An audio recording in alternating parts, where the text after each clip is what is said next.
Hello guys, welcome to my channel Harshita Khurana the Grammar Girl. So this is your next video on descriptive English. Particularly I'm going to talk about letter writing. बहुत ज़्यादा confusion है letter को लेके. Letter writing में format क्या होगा?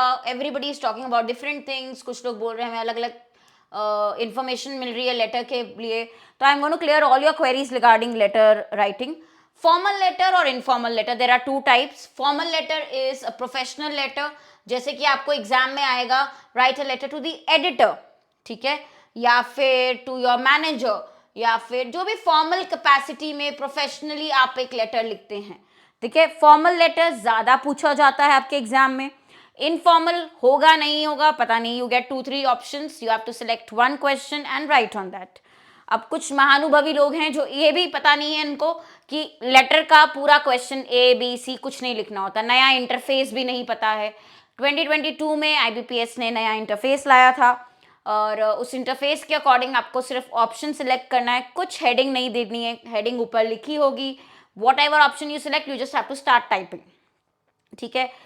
All of the people, it is a humble request who have not seen my interface video, descriptive interface video, complete descriptive marathon on this channel, please do watch it. It is there.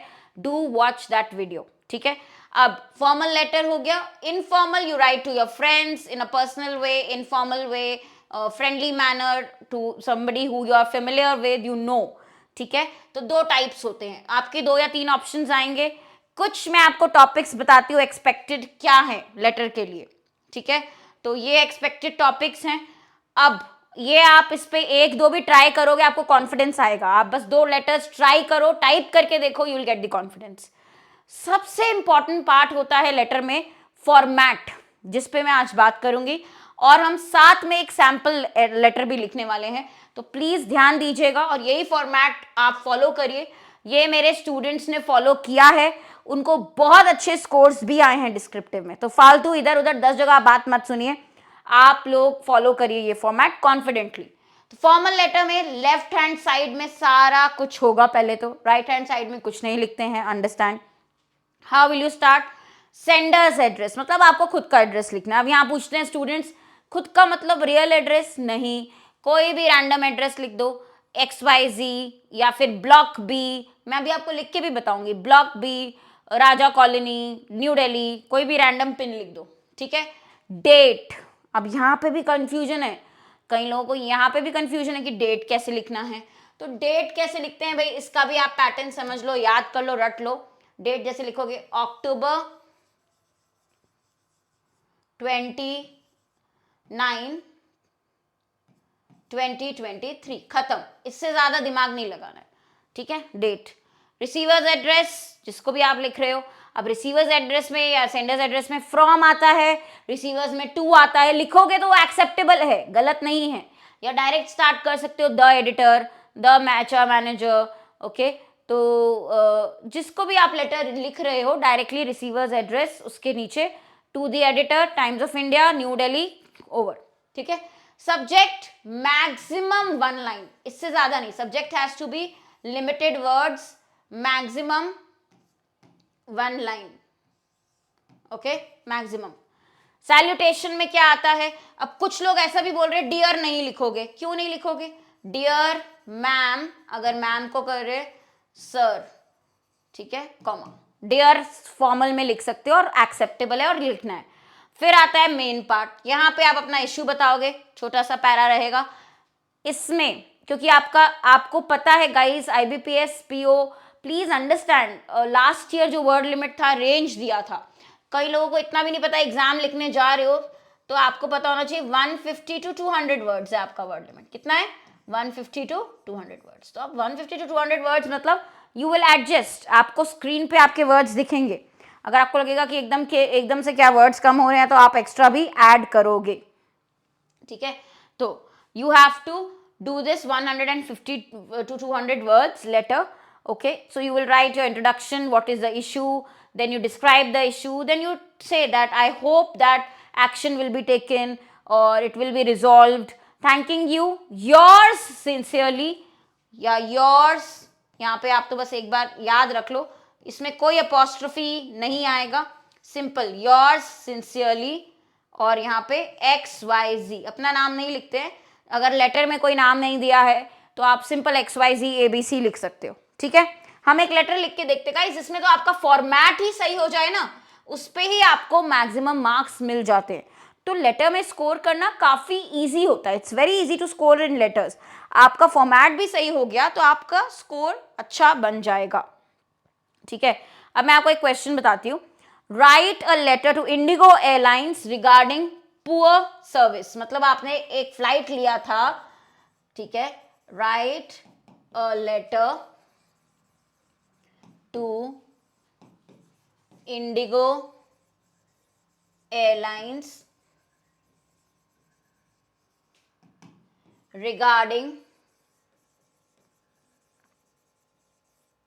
poor service, ठीक है। तो regarding poor service in a recent flight you took, वहां पे आपकी service बहुत ही खराब थी, तो आप एक कंप्लेंट लेटर लिख रहे हो, ये फॉर्मल लेटर है, राइट ना। How do we do this, how do we write this letter, okay. तो आप कैसे लिखोगे ये लेटर? सबसे पहले सेंडर्स एड्रेस, इसमें कोई आपका ज्यादा दिमाग लगाने की जरूरत नहीं है, ठीक है। 26D, ओके, जयनगर, ठीक है, दिल्ली 621212, कुछ भी रैंडम पिन लिख दो। आप 2 लाइंस का एड्रेस लिख सकते हैं या 3 का भी लिख सकते हो। बीच में मैं यहाँ पे लिख देती सेक्टर 3 नोएडा, तो वो भी हो सकता है। देखो आप लोग सोच के पहले से ही जाओ, आपको जैसा लिखना है ये आपका, अगर आपको है कि ये वर्ड लिमिट्स में ज्यादा काउंट हो जाएगा तो 2 लाइंस कर दो, अदरवाइज 3 लाइंस भी हो सकती हैं, जैसे मैंने यहाँ पे ऐड कर दिया sector 3 Noida, okay, Delhi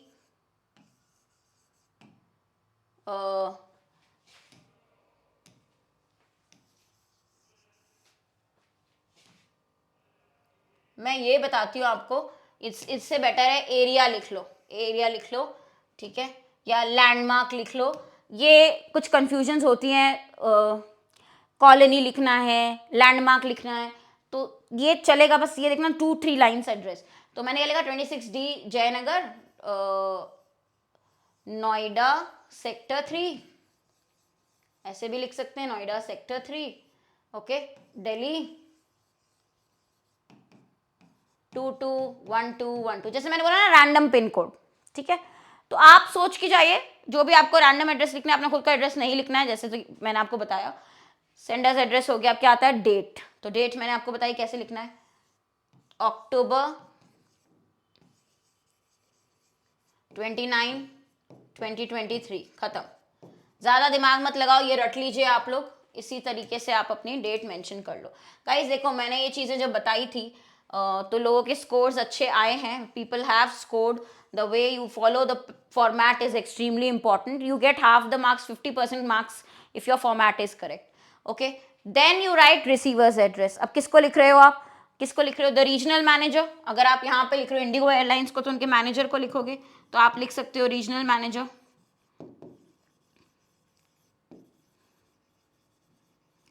commas का यूज अवॉइड करना है सबको, ठीक है, कॉमास का यूज अवॉइड करिए। इंडिगो एयरलाइंस ऑलरेडी मेंशन्ड है, if the company name is not mentioned you can write any XYZ airlines or any random name, Indigo Airlines, Air India Airlines, whatever, okay, New Delhi, okay, 161210, जो भी random pin code लिखना है, हो गया। Sender's address, date, receiver's address, यहाँ तक clear है। इसी में काफी सारे डाउट्स आ जाते हैं सबके, तो कॉमा वाला जो आपका कंफ्यूजन था, अवॉइड कॉमास, एक कॉमा मैंने यहाँ लगाया which is okay, avoid, otherwise इतना ही लिखना है आपको। अब आते हैं सबसे इंपॉर्टेंट पार्ट पे, subject. Formal letter has a subject, informal में नहीं होता है, but formal letter has a subject, this has to be max 1 line, not more than that, ठीक है। पुअर सर्विस एक्सपीरियंस, मैं अगर लिखूंगी सब्जेक्ट तो मैं ये बोलूंगी पुअर सर्विस एक्सपीरियंस, ओके। आपका जो एयरलाइन था, मैंने I flew and I faced a very very you can say I had a very very bad experience. Okay, I faced many problems. It was a very poor service. Okay, it was very poor service. चलो अब आप start कर दो. अब आपको देखो guys, dear sir, formal letter में dear sir लिख सकते हैं. अब आपको देखो कंटेंट कैसे लिखना है. स्टार्टिंग लाइन, पैरा तो एक ही जैसा दिखेगा, एक जैसा. लाइंस बीच में, इंटरफेस में आपका ऐसा नहीं है एक बार एंटर करोगे नेक्स्ट लाइन तो दोबारा एंटर नहीं कर सकते. 2 times you can't press on enter, मतलब आप गैप नहीं छोड़ सकते लाइंस के बीच में. Your interface is like that. If they improve good, you are lucky. But last time improvement हुआ इंटरफेस पे. I don't think they will improve this time also. I think it will be same like last year. Okay, right. Okay, so how will you write? I have traveled with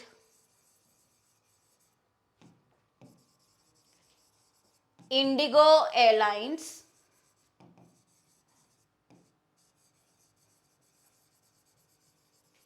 several times.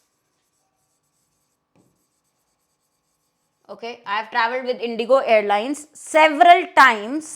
Okay, and usually ये अब आपका एक बार incident हुआ है तो आप बता सकते हो कि पास्ट में भी I have been a regular customer. ठीक है, and usually I am happy with the service. ठीक है, and usually I am contented with the service. I am happy with the service. ये इसी बार हुआ है कि ऐसा केस हुआ है. तो आप पहले एक introduction line, and usually I'm happy with the service. So introduction, you always say that I have been a regular customer of Indigo, or I've traveled with Indigo a lot, right? And usually I'm happy with the service. However, अब आप बताओ कि एक problem किस दिन हुई थी आपकी जब आपको पुअर सर्विस एक्सपीरियंस करनी पड़ी. However, ठीक है, कॉन्ट्रास्ट के लिए आपने बोला however. On, अब कुछ दिन पहले की बात है तो आपने लिखा होगा 15th October 23. ठीक है, तो आप डेट लिखो कब किस दिन. I had a terrible experience. I had a terrible experience on the flight number. लिख लो, मेंशन कर लो. ठीक है, ऑन फ्लाइट नंबर. अब इसमें भी आप रैंडम ही लिखोगे, ऑब्वियसली कोई एग्जैक्ट नंबर तो लिखना नहीं है फ्लाइट का. तो फ्लाइट नंबर XXYZZ, कुछ भी रैंडम. ठीक है, राइट. ट्रैवलिंग फ्रॉम, कहां से कहां तक जा रही थी जो? Travelling from,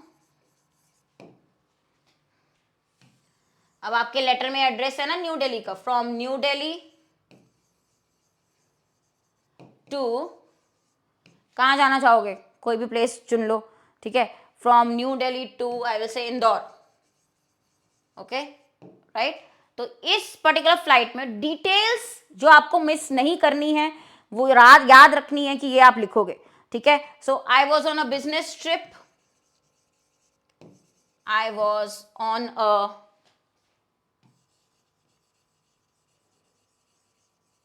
business trip. ठीक है, आई होप सबको राइटिंग समझ में आ रही हो. कुछ डिटेल्स हैं जो आपको मिस नहीं करनी है. ऐसे लेटर्स में कई बार होता है कि फॉर्मल लेटर्स में जो आप ऑब्वियसली, जैसे फ्लाइट नंबर नहीं मिस करो, डिटेल बताओ कौन सी फ्लाइट में आपने एक्सपीरियंस किया, क्या बोलते हैं, पुअर सर्विस. नंबर मेंशन करो. ठीक है, so and the flight was late by 3 hours. तो क्या प्रॉब्लम थी? सर्विस क्यों पुअर थी? पहली चीज तो flight was late by 3 hours. तो पहली तो फ्लाइट ही डिले हो गई, फ्लाइट ही लेट थी बाय 3 hours. ठीक है, विदाउट एनी प्रायर इंफॉर्मेशन, पहले से इंफॉर्मेशन भी नहीं दी गई. तो you can just add without any prior information, right. तो अगर आप बिजनेस के लिए जा रहे हैं, टूर के लिए, और आपको कोई इंफॉर्मेशन नहीं दी जाए तो ऑब्वियसली क्या होगा? आपके वर्क सफर करेगा. Because of which, okay, because of which my meetings got postpone. My meetings got postpone and my work suffered. Work suffered मतलब ऑब्वियसली आपके जो वर्क में है disruptions I because of this, okay. तो इसके कॉन्सिक्वेंसेस क्या थे? अगर आपकी पुअर सर्विस थी, एक फ्लाइट के कारण आपको क्या क्या फेस करना पड़ा, आप वो बता रहे हो, ओके। ऑल्सो अब और कुछ जो आप बोल सकते हो कि बुरा था, also the food served on the delayed flight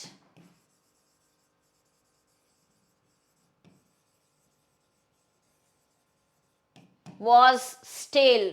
जो खाना दिया गया डिलेड फ्लाइट में वो भी स्टेल था, ओके। ये कुछ चीजें एक दो आप मेंशन कर सकते हो कि क्या क्या आपने प्रॉब्लम्स फेस की, ठीक है।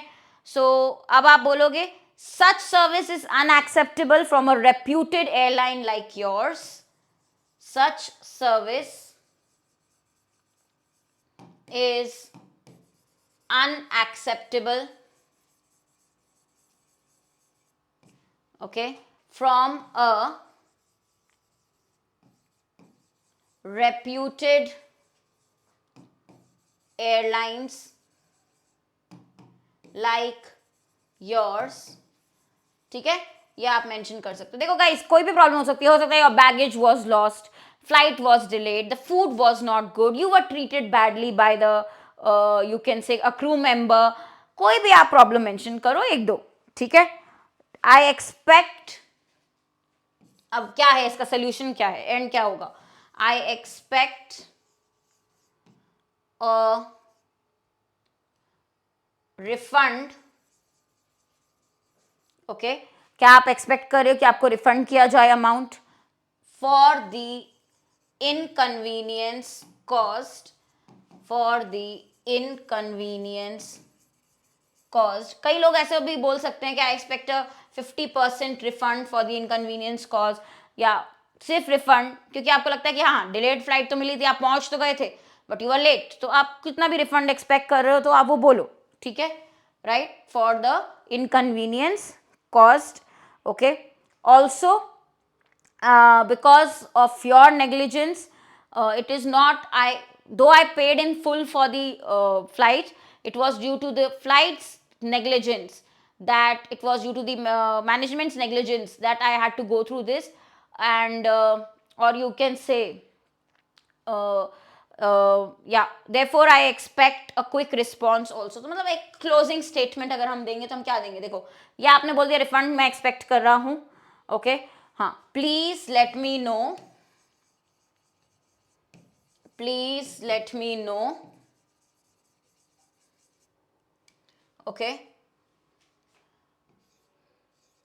By when can I expect it, please, क्योंकि आप चाहते हो इनका रिवर्ट आए, बाय व्हेन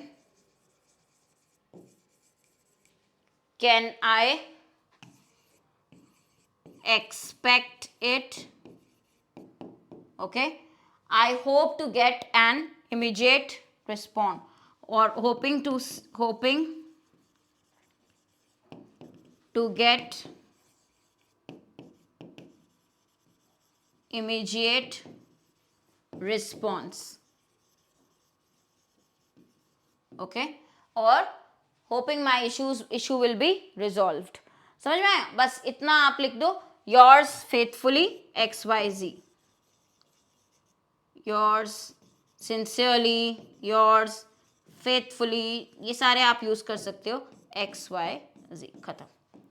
तो आप प्रैक्टिकली सोचिए क्या प्रॉब्लम है, क्या इशू है, उसको डिटेल में आप बता के फिर आप ऐसे एंड कर दो। तो guys, it is not that it is a very tough content for letters, but yeah, format has to be 100% correct, no spelling errors, no grammar errors, everything on the left side, simple details to be mentioned like flight number, okay, what was your issue and what do you expect them to do, simple, ठीक है। अब आते हैं informal पे। अब informal में sender's address होगा, एक ही एड्रेस होता है, don't forget there is no receiver's address, you don't write receiver's address, you don't write subject also. What is missing? Two things, formal you had receiver's address, you have subject, informal you don't write receiver's address, you don't write subject। तो informal easy होता है, और actually easy तो दोनों होते हैं, मैं आपको सही बताऊं, इनफैक्ट कई स्टूडेंट्स बोलते हैं फॉर्मल में हमें ज़्यादा कंटेंट मिल जाता है लिखने को, ठीक है। चांसेस ज़्यादा हैं कि फॉर्मल लेटर्स तो रहेगा ही आपके एग्ज़ाम में, मतलब आपके ऑप्शंस में. इनफॉर्मल इट डिपेंड्स कि वो देते हैं या नहीं. ठीक है, ये भी मैं आपको बता दूं.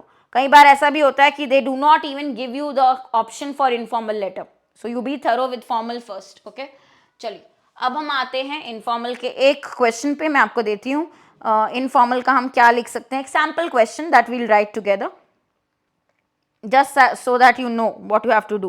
Okay, so write a letter to a friend. Write a letter to a friend, okay, suggesting him or her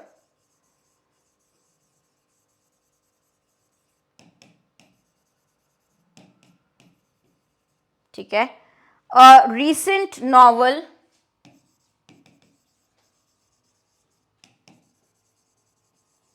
you finished reading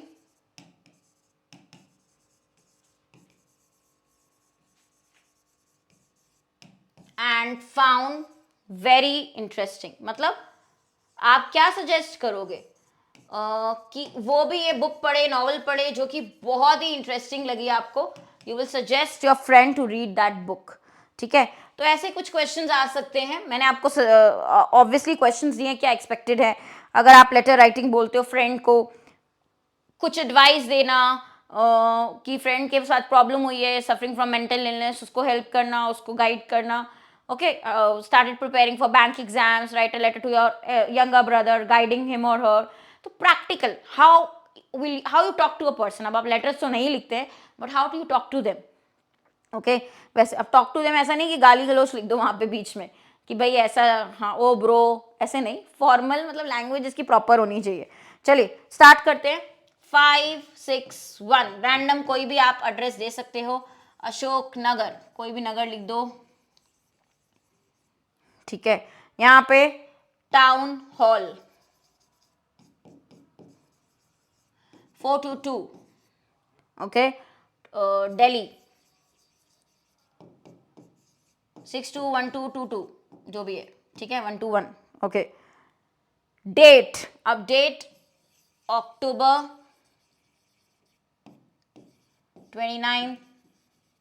29th भी नहीं लिखना गाइज. मैं तो आपको बोलूंगी यही फॉर्मेट फॉलो करो. आप बस इतना लिखो अक्टूबर 29 2023. ठीक है, यही लिखिए आप फॉर्मेट डेट का. Okay, there is no receiver's address directly, there is no subject. Dear, अब कोई भी आपका फ्रेंड का नाम लिखिए, Kanika. Okay, when you start with informal, first you greet the person. Okay, I hope this letter finds you in the pink of health. I hope this letter, everything on the left hand side, finds you in the pink of health. ठीक है, means I hope you are doing good, everything is fine with you. I hope this letter finds you in the pink of health. ठीक है, right now as summers are approaching, as summers or as winters are approaching, it will be a holiday season soon. actually winters ही लिखते हैं. ठीक है, तो आप देखो context you have to set on your own. आप खुद से कॉन्टेक्स्ट सेट करिए. हाँ, जब आप बुक बताओगे, बुक के बारे में आप ज्यादा बात करोगे कौन सी बुक चाहते हैं कि वो पढ़ें. But as winters are approaching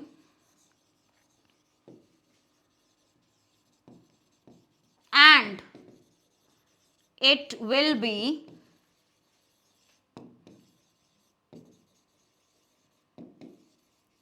holiday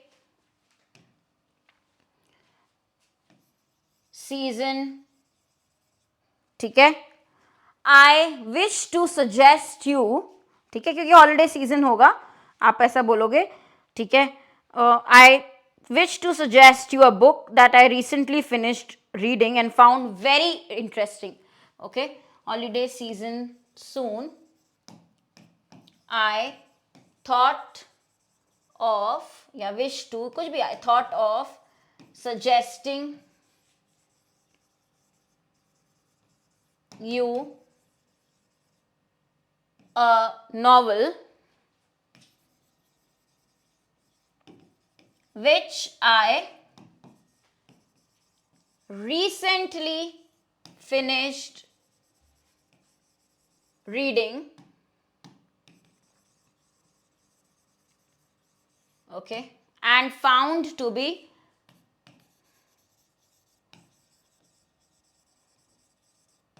engrossing. Engrossing means very very interesting. भाई बहुत ही पढ़ के ऐसा लगा कि बहुत ही इंटरेस्टिंग नॉवल है. Found to be engrossing. अब पूरा जो आपका डेटा होगा गाइस, कंटेंट होगा, किसके अराउंड होगा? नॉवल. अब आप कोई भी सोच लो रैंडम जिसके बारे में आप लिख सकते हो नॉवल. ठीक है. I was fortunate to read a beautiful novel named,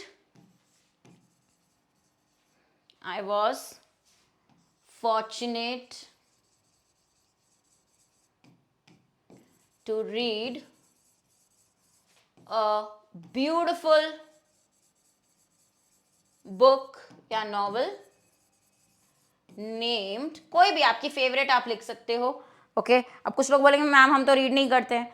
कोई तो पढ़ी होगी बचपन में, या कोई तो स्टोरी याद होगी, वो रैंडम स्टोरी क्रिएट कर दो. वेयर द क्रॉडैड्स सिंग. ये तो मेरी फेवरेट है एक्चुअली में, इन रियलिटी तो मैं तो यही बोलूंगी. वैसे बहुत सारी है मेरी फेवरेट्स में, बट वन ऑफ दीज. ठीक है.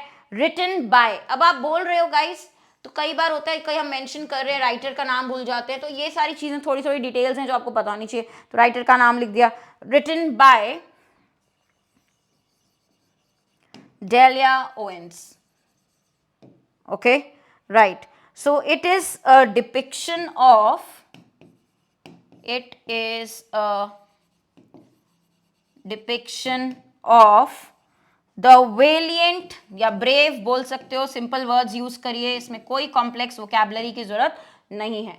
the valiant survival, the courageous survival, okay, of a young girl who has been abandoned, of a young girl who has been abandoned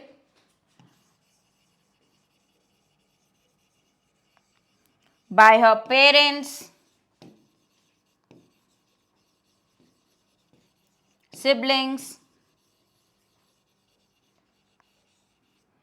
school system,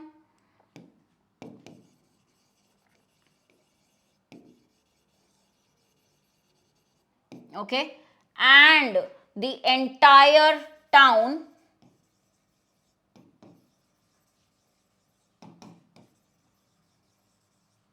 okay, and the entire town surrounding her. She has been left alone by everybody, ignored by everybody. ठीक है. तो ये उसकी कहानी है. Okay. Talk about how is the protagonist, what is exactly shown. ठीक है. तो पहली चीज तो आप यही बोलोगे. ठीक है. It is a story of, पूरी स्टोरी मत बता देना. कई लोग ये भी होंगे कि भैया पूरी स्टोरी बता दी, फिर पढ़ेगा कोई क्यों. पूरी स्टोरी नहीं बतानी है. ठीक है. किस बारे में आपको इंटरेस्ट जगाना है सामने वाले का कि वो ये बुक पढ़े. तो it is a story of hope, resilience, कि कैसे वो फाइट बैक करती हैं, कैसे टफ टाइम्स में अपने आप को करेजियस रखती हैं. रेजिलियंस, लव, लॉस, स्ट्रेंथ, सारे इसमें थीम्स बताई गई हैं. Love, loss, strength. ठीक है. prejudices, desperation, etc. इन सब के अराउंड रिवॉल्व करते हैं. Okay. It has also been featured. ये बुक क्यों पढ़नी चाहिए, ये बुक के बारे में आप क्या बताओगे praise. It has also been featured,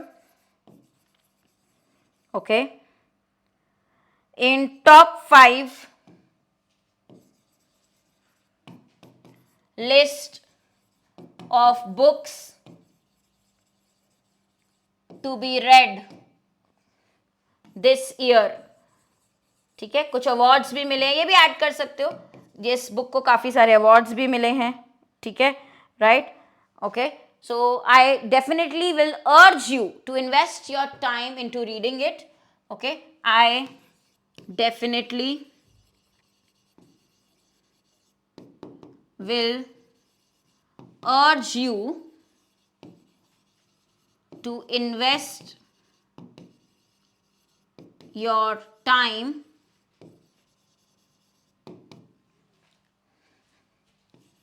in reading it, and then we can also have a discussion on the same. So guys, usually when you read books, okay, of the same kinds, you discuss it with your friends, right? So like what I also do, end may yours, because it's an informal letter, what you will write? Yours lovingly, XYZ, right?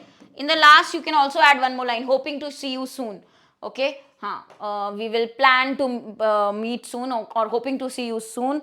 I'll catch up with you very very soon. Okay, so like that you can end the letter. समझ में आया? बहुत कुछ tricky नहीं है, normal, आपको बस थोड़े सिंपल वर्ड्स से, कोई फैंसी वोकैबुलरी नहीं चाहिए. You will get scores on your format, you will get score on word limit. Don't write below the given word limit. Minimum diyenge 150, maximum 200, whatever. Read the question carefully. Okay, first part, second part, third part. Format, word limit, grammar and spellings must be right. Grammar and spellings, and in the end you can just say content. ठीक है, तो इस order में अगर आप देखो and you follow these basic things, you will go right. Content means doesn't need fancy vocab, आपको simple words में अपना लेटर लिखना है. ठीक है, तो और भी क्या आपको वीडियोस चाहिए मेरे से बताइएगा. मुझे फॉलो जरूर करिए ग्रामर गर्ल इंस्टाग्राम पे. ठीक है, this is my insta harshita.thegrammar also on Telegram Harshita Khurana the grammar girl. ठीक है, टेलीग्राम पे इंस्टाग्राम पे फॉलो करिए. I will share the PDF also. Mains के लिए आपको और क्या वीडियोस चाहिए मुझसे कमेंट्स में लिखिए, क्वेरीज अपनी लिखिए, और वो वीडियो मिस मत करिएगा. इसी चैनल पे है कंप्लीट डिस्क्रिप्टिव इंग्लिश मैराथन, जिसमें मैंने आपको बताया इंटरफेस कैसा होगा. Do watch it before you go for the exam. Thank you guys, thank you.